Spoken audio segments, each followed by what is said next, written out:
This is part 2 of our series on using power maps in Microsoft Excel.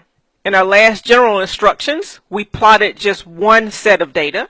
This time let's look at two sets. I've put together rainfall in inches per state and population in millions. And by the way, the population information isn't correct, but we have some numbers here in our cells for reference purposes. So let's place our cursor anywhere within our data. Click the Insert tab, go to the Tools group, and under Map, click Launch Power Map. And we'll start with geography just like before. And we're looking at the data by state, and that's already selected for us. We'll click Next. And now we could choose one or the other or both of our data.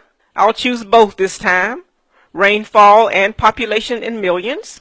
And this time, instead of using the region option, let's first look at the height option.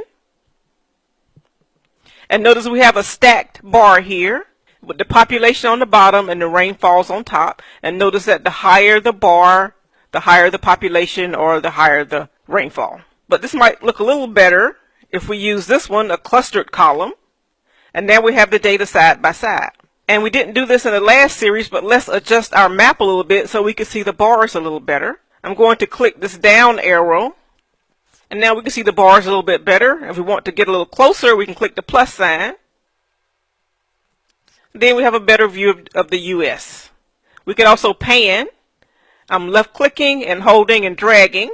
And notice how we can move around a bit. Let's say if I wanted to zoom in on Texas, I could pan until we have Texas in the middle of the screen and then click plus to get a better view of that state. Stay tuned for more information on Microsoft Excel Power Maps.